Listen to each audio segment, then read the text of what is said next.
প্রতিবাদ মানববন্ধনের আয়োজন করেছে, আমাদের ছেলেরা করেছে। এটা অদ্ভুত ব্যতিক্রম ধর্মী একটি সমাবেশ। প্রিয় ভাইয়েরা, বিচিত্রই বাংলাদেশ। চোরের হাত বেঁধে রাখেন আর 1000 কোটি টাকা চুরি যারা করে তাদেরকে সেলিউট দেন। এই হলো বাংলাদেশ, এই হলো বাংলাদেশ। আজকে বাংলাদেশের কি করুণ অবস্থা, এটা আওয়ামী লীগ ছাড়া বিশ্বের সকলেই জানে এই বাংলাদেশ কি দুরবস্থার মধ্যে আছে। আর তার চেয়ে বেশি জানে বিএনপির নেতা কর্মীরা তারা কি অবস্থার মধ্যে আছে। আমি তো একটা এলাকায় থাকি, শাহজাহানপুরে। আমার কাছে প্রতিদিন কম বেশি 50 থেকে 100 অভিভাবক, স্ত্রী, সন্তান, সন্ততি আমার কাছে আসে।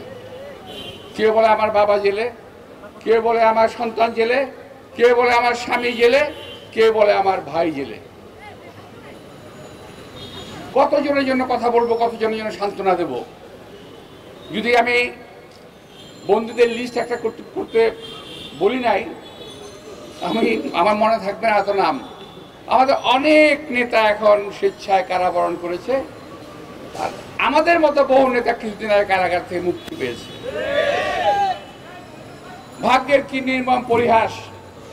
এই দেশ স্বাধীন করেছিল শহীদ রাষ্ট্রপতি জিয়া রহমান, তার দল বিএনপি।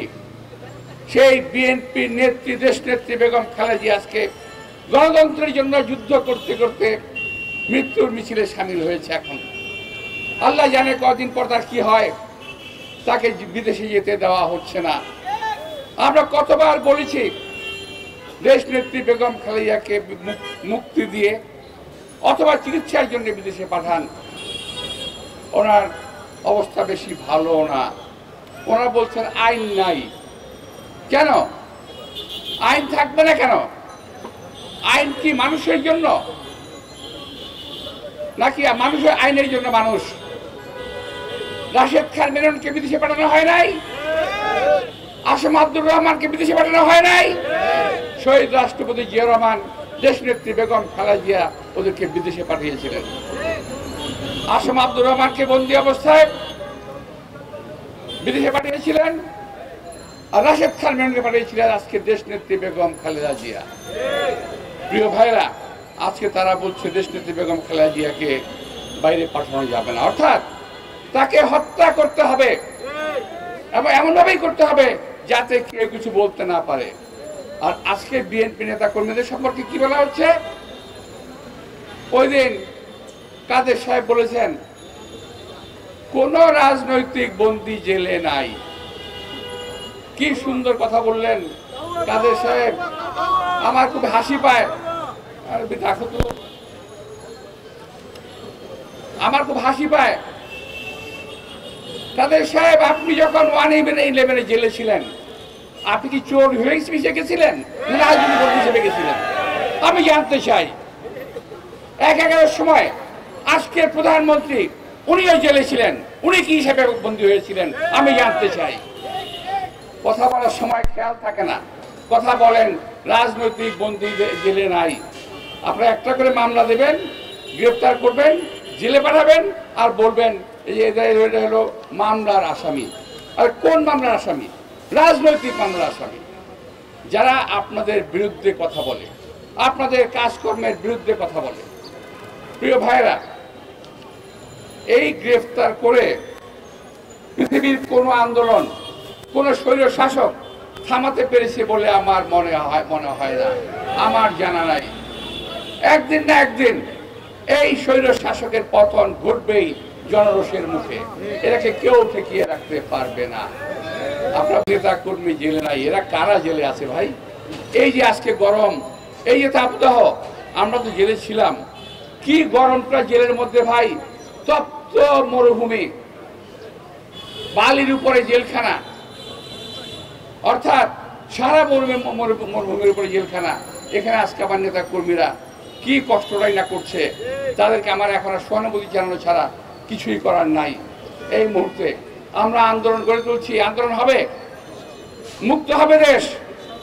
আমি হয়তো দেখতে পারবো না, আমি জানি না আমি দেখতে পারবো কিনা, কিন্তু এই দেশে কেউ না কেউ আসবে, কেউ না কেউ আসবে এই হায়নার হাত থেকে এই দেশকে মুক্ত করার জন্য। ইনশাআল্লাহ বিএনপি থেকে আসবে। আমাদের নেতা তারেক রহমান রয়ে গেছেন, তিনি একদিন এই দেশে ফেরত আসবেন। জনরোষের মুখে এই সরকার যখন পতন হবে, তিনি এই দেশে একদিন ফেরত আসবেন, নেতৃত্ব দেবেন এই দেশকে ভালো করার জন্য, এদেশের উন্নয়ন ত্বরান্বিত করার জন্য নেতৃত্ব দেবেন। প্রিয় ভাইরা,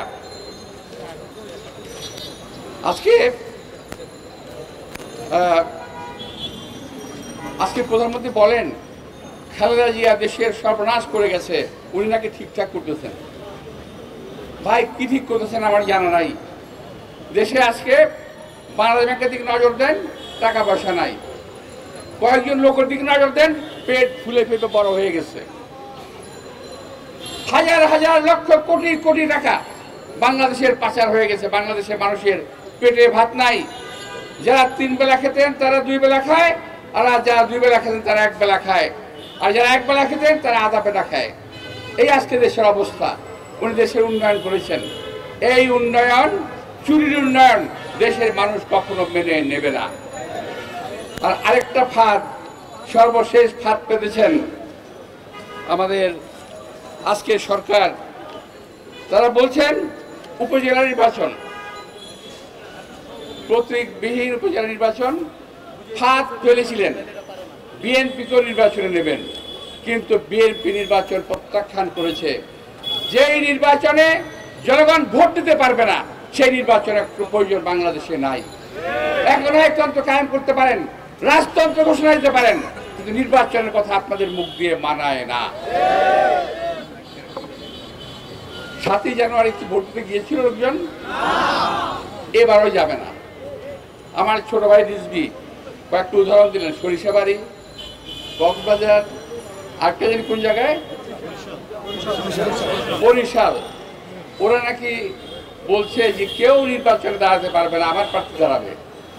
আর আমি আমার ছোট ভাই রিজভীর উদ্দেশ্যে বলতে চাই, ভাই এগুলো শুধু দেখার জন্য আনন্দের বিষয়। কুকুরে কুকুরে কামড়া কামড়ে করতেছে, আমরা দেখি না। আমাদের দেখার বিষয়, কামড়া কামড়ে কুকুরে কুকুরে হচ্ছে, আমার কি করুক, আমি তো নির্বাচনে নাই। ওরা ওদের প্রার্থীকে নির্বাচনে দাঁড়াতে দেবে না, বিএনপির প্রার্থী দাঁড়ালে কি দাঁড়ায় অবস্থাটা। তো আমাদের সিদ্ধান্ত সঠিক আছে, সঠিক থাকবে ইনশাল্লাহ। পরিশেষে এই স্বৈরশাহীর আবার অনেক কি জানি একটা উৎখাত, সরকার উৎখাত করবে। আর ভাই আমরা তো সরকারই দেখি না, এটা তো নির্বাচিত সরকার নয়। সুতরাং এই সরকারকে উৎখাত করা কিংবা রাখার দায় দায়িত্ব বিএনপি বহন করে না। জনগণ যদি মনে করে, যখন মনে করবে, তখন লাথি দিয়ে সরকারকে ফেলে দেবে। এই সরকার ক্ষমতায় থাকতে পারবে না। যারা কষ্ট করে এই তাপদাহের মধ্যে আজকে এখানে জড়ো হয়েছেন, সহকর্মীর প্রতি সহানুভূতি জানিয়েছেন, তাদের সবার প্রতি আমি সহানুভূতি জানিয়ে আমার ধন্যবাদ জানিয়ে বক্তব্য শেষ করছি। ধন্যবাদ।